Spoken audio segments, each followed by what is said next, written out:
যে বিএনপির নেতা, মূল নেতা এখন যিনি আছেন, খালেদা যেহেতু অসুস্থ, তো ভারপ্রাপ্ত চেয়ারম্যান তারেক রহমান উনি দেশে ফিরবেন কবে, এটা নিয়ে আমিও একাধিক জায়গায় কথা বলেছি, আমার এখানেও কন্ট্যাক্ট করেছি এবং আমি প্রত্যাশা করেছি যেন উনি দ্রুতই দেশে ফিরে আসেন।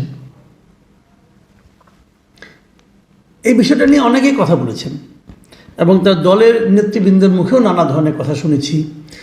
কেউ বলেছেন ওনার নামের সব মামলা তো শেষ হয়নি, কেউ বলেছেন ওনার নিরাপত্তা বিষয়ক একটা সমস্যা থাকতে পারে, দেশের সামগ্রিক পরিস্থিতি ওনার আসার জন্য প্রতিবন্ধকতা, এরকম কথাও অনেকে বলেছেন। নানা বিতর্ক এটা নিয়ে হয়েছে। সর্বশেষ আজকে এটা নিয়ে কথা বলছি এই ক্রাউডে, যে আজকে ওনার নামে থাকা নিম্ন আদালতের বিচারিক আদালতে সর্বশেষ মামলাটাও শেষ হয়ে গেল।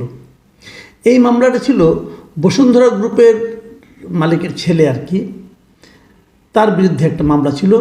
বসুন্ধরা গ্রুপের একজন পরিচালক ইঞ্জিনিয়ার সাব্বির হত্যা মামলা।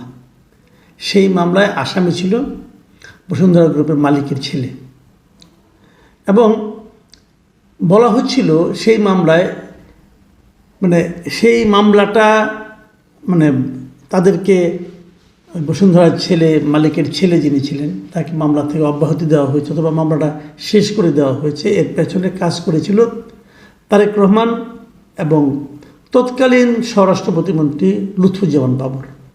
তাদেরকে নাকি 21 কোটি টাকা ঘুষ দেওয়া হয়েছিল এবং সেই ঘুষ পেয়ে তারা নাকি ওই বসুন্ধরা মালিকের ছেলেকে হত্যা মামলা থেকে দায় মুক্তি দিয়েছিল। তো এ ধরনের কথা বলা হয়েছিল এবং সেই মামলাটা হয়েছিল 1/11 সময়। 1/11 সময় তার বিরুদ্ধে এই মামলাটা হয়। 2007 সালের 4 অক্টোবর এই মামলাটা হয় এবং সেই মামলার বিরুদ্ধে চার্জশিট দাখিল করে দুদক এবং ওই বছরের 2008 সালে এই মামলা তার আসামিদের বিরুদ্ধে চার্জ গঠনও করা হয়। সেই মামলাটা বিচারিক আদালতে আজকে বাতিল হয়ে গেল এবং বাতিল হয়ে গেলে কোন গ্রাউন্ডে? বলা হলো যে দুদক নাকি পর্যাপ্ত সাক্ষী তাদের বক্তব্যের পেছনে হাজির করতে পারেনি এবং এই যে বাতিল হলো, খারিজ হয়ে গেল, এই খারিজ হওয়ার সব ওনারা 1900 তারেক রহমান সহ বাবর সাহেবও এটা আসামি ছিলেন, সহ যে 7-8 জন বোধ হয় 8 জন যে আসামি ছিল তারা সবাই খালাস পেয়ে গেছে। এই খালাসের মাধ্যমে বিচারিক আদালতে তারেক রহমানের বিরুদ্ধে এখন আর কোনো মামলা অবশিষ্ট থাকলো না। তো উনি এখন যে কোনো সময় কিন্তু দেশে চলে আসতে পারেন, কারণ ওনার নামে আর কোনো বিচারিক আদালতে মামলা নেই। হ্যাঁ, মামলা কিন্তু অনেকগুলি ছিল, সেই আপনার 1/11 সময় থেকে শুরু করে পরবর্তী সময় আওয়ামী লীগ যখন ক্ষমতায় আসছিল, এরা বিভিন্ন সময় বিভিন্ন রাজনৈতিক মামলা, নানা রকম মামলা সব মিলে প্রায় 84-85টা মামলা, 85টা মামলা তারেক রহমানের বিরুদ্ধে করা হয়েছিল সব মিলিয়ে।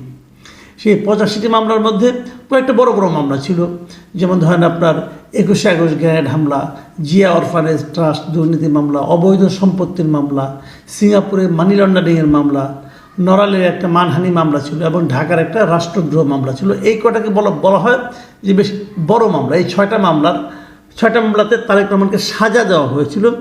সেগুলো সবগুলিতে আপিল বিভাগ তার পক্ষে আবার রায় দিয়েছে। তার মানে ওনার নামে আর এখানে কোনো মামলা নাই। এখন তাহলে উনি কী করবেন? এতদিন যে কথাটা বলা হচ্ছিল যে উনি এই সমস্ত মামলার কারণে দেশে আসছেন না, কারণ মামলা থাকার কারণে ওনাকে জেলে হয়তো যেতে হতে পারে, এটা একটা কারণ বলা হচ্ছিল। আবার বলা হচ্ছিল দেশের পরিস্থিতি এরকম, এর মধ্যে আসবেন কিনা। আবার বলা হচ্ছিল যে ওনার নিরাপত্তাজনিত সমস্যাও থাকতে পারে, এই জন্য হয়তো উনি আসবেন না। এই সমস্ত নানা কথা কিন্তু বলা হচ্ছিল। কিন্তু আমার বিবেচনায় আমি যেটা মনে করি, আসলে মূল কারণ ছিল মামলা মোকদ্দমা। উনি জেলে যেতে চান নাই, অথবা উনি ভেবেছেন জেলে গেলে অন্য কোনো সমস্যা হতে পারে, যেই জন্য হয়তো উনি ওয়েট করেছেন।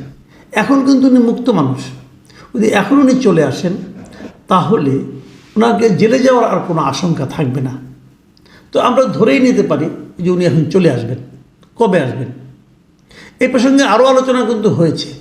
অনেকে বলা বলি করছিলেন যে খালেদা জিয়া যিনি লন্ডনে আছেন তার ছেলের কাছে, উনি নাকি দ্রুতই দেশে ফিরে আসতে চাচ্ছিলেন। তখন ওখানকারই নেতাকর্মীরা বলেছিল লন্ডনের যে আপনি অন্ততপক্ষে ঈদটা আমাদের সঙ্গে করে যান। সেই হিসেবেও হয়তো উনি ঈদ করতে রাজি হয়েছেন এবং ঈদের পর এপ্রিলের 2nd উইকের মধ্যে উনি দেশে ফিরে আসবেন। তখন বলা হচ্ছিল তাহলে কি মার সঙ্গেই তারেক রহমান আসবেন?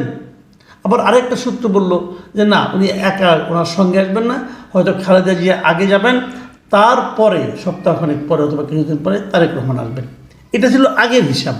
কিন্তু এই যে সব মামলা শেষ হয়ে যাওয়ার ফলে যখন ওনারা গ্রেপ্তার হওয়ার কোনো আশঙ্কা নেই, কারণ আগে যখন এপ্রিলে আসতে চেয়েছিলেন তখন কিন্তু উনি জানতেন না যে এর আগে মামলাগুলো শেষ হয়ে যাবে, তখন হয়তো গ্রেপ্তারের একটা আশঙ্কা ছিল, ওই আশঙ্কাকে মাথায় নিয়েই উনি আসতে চেয়েছিলেন, এরকমটা তার নেতারা বলছেন, বিএনপির নেতারা বলছেন।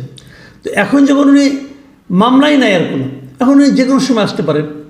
আমি তো মনে করি ওনার উচিত দেশে চলে আসা, এবং আমি এটাও মনে করি সম্ভব হলে লন্ডনের নেতা কর্মীদেরকে দুঃখিত করে হলেও দেশের মানুষকে সুখী করার জন্য ওনার ঈদের আগে আসা উচিত। কারণ এখন না আসার পেছনে কিন্তু কোনো লজিক নাই। যারা বলেন যে ওনার নিরাপত্তাজনিত সমস্যা আছে, যারা বলেন আর কি, আমি মনে করি তারা জুজুর ভয় দেখাচ্ছেন। এই কারণে জুজুর ভয় দেখাচ্ছেন, তারেক রহমান যদি বাংলাদেশে নিরাপদ না থাকে এই পরিস্থিতিতে, বর্তমানে যে পরিস্থিতি আছে, তাহলে পৃথিবীর কোথাও উনি নিরাপদ থাকবেন না। বাংলাদেশের বিএনপির যে কোটি কোটি সমর্থক আছেন তারাই তো তারেক রহমানের বর্ম। তারা থাকতে যদি উনি এখন নিরাপত্তা বোধ না করেন, তাহলে কি যখন উনি নির্বাচিত হবেন তখনও নিরাপত্তা থাকবে না, যখন নির্বাচনে অংশ নেবেন, নির্বাচনী প্রচারণা চালাবেন, তখনও নিরাপত্তা থাকবে না। এগুলো বলার জন্য বলা, এগুলো হলো যে ওনার না আসাটাকে জাস্টিফাই করার জন্য। কিছু লোক হয়তো চাচ্ছেই, আমার এমনও মনে হয় যে হয়তো কিছু লোক চাচ্ছে যে উনি দেরি করে আসুন, দেরি করে আসলে ওনাদের সুবিধা হতে পারে। কিন্তু আমি এই আশঙ্কা কিন্তু আমি উড়িয়ে দিচ্ছি না। কিন্তু আমি মনে করি আমি তো আর বিএনপি করি না, কাজে বিএনপির দলীয় নেতাকর্মীর চিন্তাটা আমি করছি না, আমি সাধারণ মানুষের চিন্তা করছি। আমি মনে করি এখন সামনে যে নির্বাচনটা হবে, এই নির্বাচনে জামাত ইসলামী একটা বড় পার্টি, তারা সারা দেশে কিন্তু তাদের কর্মকাণ্ড চালাচ্ছে, তাদের দলীয় যিনি প্রধান তিনি যাচ্ছেন। ছাত্রদের একটা সংগঠন আছে, তারাও তাদের দলীয় নেতাকর্মীরা সব জায়গায় যাচ্ছেন, দলীয় যিনি প্রধান তিনিও যাচ্ছেন। বিএনপি কিন্তু দলীয় প্রধান যাচ্ছেন না। আর বিএনপির মধ্যে যারা নেতা আছেন এদের মধ্যে নানা ধরনের লোকজন আছেন, কিন্তু একজন একজনকে মানেন, আরেকজনকে মানেন না, এবং পরস্পর বিরোধী কথাবার্তাও বলা বলি হয়। এখানে কে যে আসল নেতা বোঝাও যায় না। কাজে নেতৃত্বের যে টানাপোড়েনটা, এটা মেটানোর জন্য হলেও আমি মনে করি ওনার দেশে আসা উচিত। অনেকে বলেন যে উনি বিদেশে থেকে দল ভালোই চালাচ্ছেন, সমস্যাটা কোথায়? না, সমস্যা আছে। বিদেশে উনি যত ভালো চালাচ্ছেন, উনি যদি দেশে আসেন তাহলে উনি তারও চেয়ে ভালো চালাতে পারবেন। একটা কথা মাথায় রাখবেন, যখন উনি দূরের থেকে কিছু একটা দেখেন তখন কিন্তু স্বাভাবিক দেখা যায় না। আবার অনেক সময় অনেক ইনফরমেশন তার কাছে বিভিন্ন জনের মাধ্যমে পৌঁছায়, যাদের মাধ্যমে পৌঁছায় তাদেরও কিছু স্বার্থ থাকে। কথাটা কিভাবে বলবে, কিভাবে পৌঁছাবে, উনি সবসময় সব বুঝতে পারবেন, উনি তো আর সব জানতা লোকটারে ভাই, মানুষ তো, মানুষের নানা ধরনের মানবিক সীমাবদ্ধতা থাকবে। কাজে সেই সমস্ত সীমাবদ্ধতার বাইরে যেয়ে কিছু করতে হলে ওনাকে ঘটনার কাছাকাছি থাকতে হবে, মানুষের কাছাকাছি থাকতে হবে। আমি মনে করি এবারও যদি তারেক রহমান ট্রেনটা মিস করেন তাহলে সেটা আগামীতে হয়তো ওনার দলের জন্যই ক্ষতির কারণ হয়ে দাঁড়াবে। যত দ্রুত সম্ভব উচিত হবে ওনার দেশে ফিরে এসে দলের দায়িত্ব নেওয়া। কিছুই না, আমি খালি একটা কথা বলি, আজকে তারেক রহমান দেশে আসুন, পুরো দেশের সিচুয়েশন চেঞ্জ হয়ে যাবে। ইয়াং যারা ছেলেমেয়েরা আছেন, যারা নাকি এখন দিগ্ভ্রান্তের মতো বসে আছেন, তারা সামনে একটা দিশা পাবেন। আমি তো ওনাকে প্রস্তাব দেব, বলবো আপনি দেশে আসার পর পুরো দেশে ঘুরুন। ভারতে যেরকম রাহুল গান্ধীকে দেখেছি আমরা, ভারত জোড়ো আন্দোলন করেছে, সারা দেশে পদযাত্রা করেছে। আপনার পদযাত্রা করার দরকার নেই, আপনি একটা গাড়ি নিয়েই দেশের প্রত্যেকটা উপজেলায় যান একবার করে, জাস্ট ঘুরে আসুন।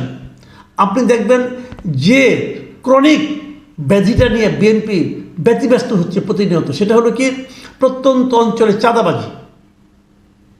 এই চাঁদাবাজিটা উনি দেশে মাটিতে পা রাখার সঙ্গে সঙ্গে অর্ধেকের চেয়েও কমে যাবে। আমি নিশ্চিত হয়ে বলতে পারি। আর যদি উনি পুরো দেশে একবার ঘুরে আসতে পারেন তাহলে সেটা আর থাকবেই না। নির্বাচনের আগে বিএনপির দলীয় এই পরিবর্তনটুকু আমি মনে করি খুব জরুরি। আমরা অপেক্ষায় থাকব, দেখি উনি কী করেন। ওনার এই কী করেন এটার উপর নির্ভর করবে ওনার দলের ভবিষ্যৎ, এদেশের মানুষের ভবিষ্যৎ। প্রিয় দর্শক, এখন এই পর্যন্তই। আল্লাহ হাফেজ।